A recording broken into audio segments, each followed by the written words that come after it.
nome do Pai, do Filho e do Espírito Santo.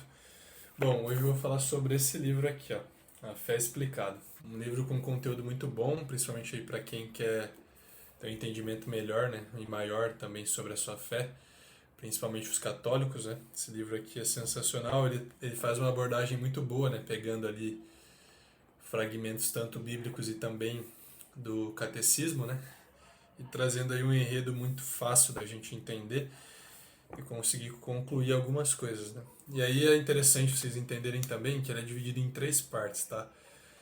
A primeira parte ele fala sobre o credo, né? Estou abrindo ele aqui para estar olhando para baixo. O credo. Segunda parte, os mandamentos. E a terceira parte, os sacramentos e a oração. Então nesse vídeo eu vou trazer uma parte, né? Dentro dessas três partes eu vou estar falando sobre um capítulo dentro da parte 1, né? Que é o credo, que fala sobre o fim da existência do homem, né? Às vezes você deve estar pensando, pô, o fim da existência do homem? Como assim? Não. É o fim como finalidade, né? Qual que é a nossa responsabilidade e por que a gente está aqui, né? Então, a gente tem várias dúvidas, né? E uma delas é justamente essa, né? O porquê estou aqui. Isso é muito interessante, né? Porque muitas vezes a gente pode achar que tudo é por uma ocasião, por uma obra talvez acidental, né? Enfim. Mas é interessante entender aqui o propósito de Deus também para a nossa vida, né? E aí, desde quando a gente faz essa pergunta, existem algumas respostas. E as principais, né, são: para que Deus nos fez, né? Por que a gente está aqui? Por que realmente eu existo, né? Que entra muito nessa primeira pergunta, né, como eu abordei, né? Por que estou aqui? E dentro dessa resposta existem dois lados, né, que é abordados aqui e que são bem complementares e relevantes, né, que vem 100% dessa construção de perfeição de Deus. Deus não constrói nada imperfeito, tudo que ele faz é perfeito e por isso nós somos perfeitos. Muitas vezes a gente tem dúvidas, a gente se questiona muito porque são coisas da nossa cabeça, são coisas que o mundo vai impondo pra gente. Ou seja, a gente vai deixando de lado a nossa perfeição, aquilo que Deus criou, justamente por conta de coisas que são colocadas na nossa cabeça, por viver as coisas do mundo, por nos abrir às coisas do mundo, ou por muitas vezes também não se aproximar cada vez mais de Deus. E a conclusão, né, dessa resposta ela é muito voltada para isso. E lendo aqui, né, a primeira resposta que ele dá em relação a isso é: para o que, né, então, fazendo a pergunta novamente, né, para que nos fez Deus?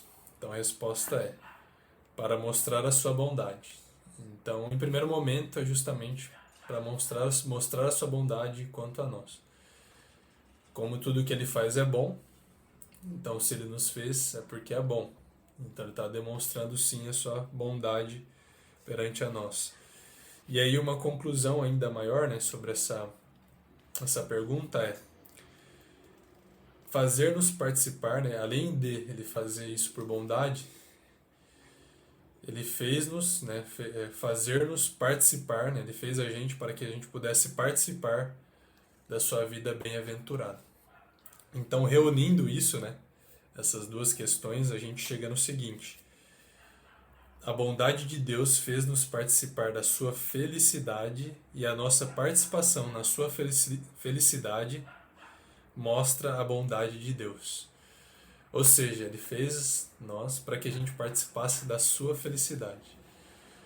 O que é importante a gente entender aqui, né? Isso aqui é bem relevante, acho que é um ponto central aí para que a gente possa pensar que quanto mais distante eu estou da felicidade de Deus, mais distante eu estou daquilo que Ele quer que eu seja. E o que eu preciso fazer? É o que vai ser abordado, né, ao longo desse livro, mas principalmente estar em contato com Ele. Entender o propósito da perfeição que Ele construiu, né, que é nós, daquilo que Ele fez, e buscar Ele constantemente para que eu possa viver a felicidade dele. E é muito interessante que esse livro ele continua, né, abordando algumas questões. Ele traz uma história, né, de um soldado, um soldado que recebeu ali um jornal, né, da sua mãe, né, estava em guerra, estrangeiro assim, né, numa região que era distante da sua casa. Ele recebeu, ele lá, e nesse jornal ele viu uma foto de uma moça, né, achou muito bonita e pensou com ele, né, nossa, como ela é linda, né, como eu gostaria de ter ela comigo, né. E lá, né, nesse jornal tinha o endereço dela, né, e ele, por pretensão ali, falou, vou enviar, mas pode ser que, vou enviar uma carta, mas pode ser que não dê em nada, né. Ele enviou essa carta chegou a ela gostou e também enviou uma para ele, e eles foram conversando, né, ao longo desse tempo, sobre tudo ali, sobre o que estava passando, cada um contando sobre as histórias deles, tudo, né, um falando ali pro outro, isso um período que durou 2 anos, né, onde eles estavam ali constantemente conversando, até que chegou o momento, né, desse soldado ser liberado, voltar para casa e justamente encontrar essa moça, né.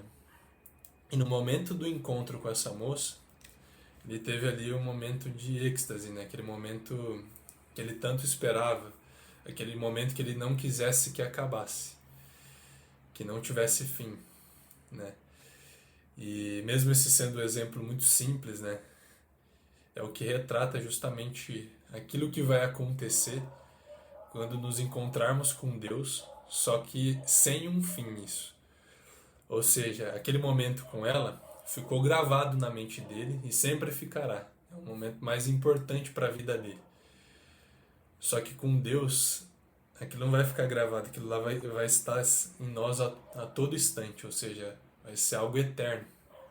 Vai ser um encontro eterno da nossa alma com Deus, né? Trazendo sim a felicidade, trazendo sim a felicidade real.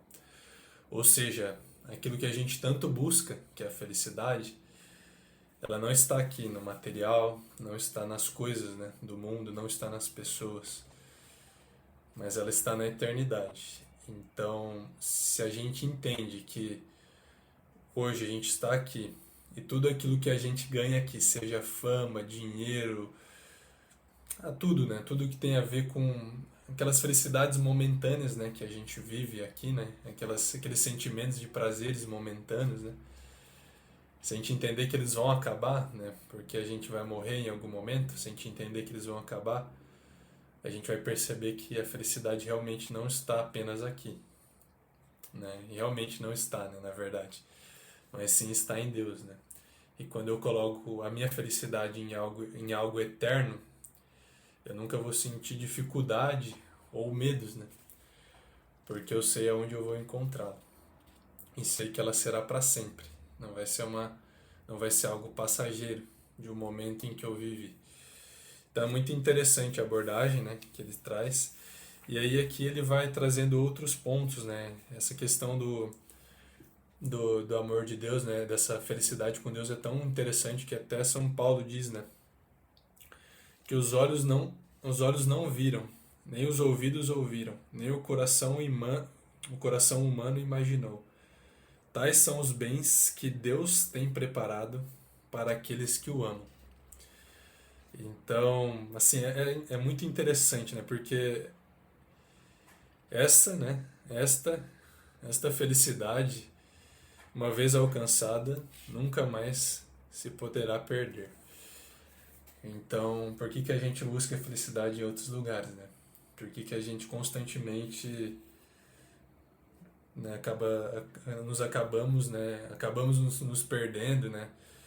Apresentando dificuldade em coisas que não nos agregam, né?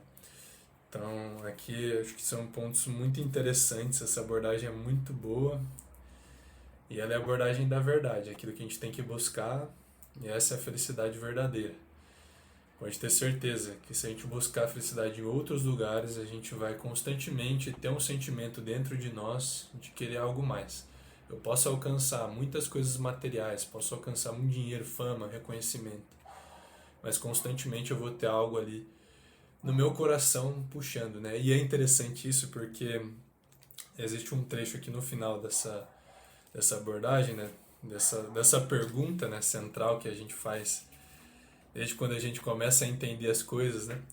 Que é por que estou aqui, que ele fala o seguinte: Deus, que é infinitamente bom, não poria né, nos corações humanos essa ânsia de felicidade perfeita se não houvesse algum modo de satisfazê-la. Deus não tortura com a frustração as almas que criou. Então, assim, isso se mostra ainda mais relevante. Então, que a gente possa colocar isso no nosso coração e levar esse propósito para a nossa vida, né? Essa busca por essa felicidade eterna, né? Aquela que nos completa e nos dá sentido de vida.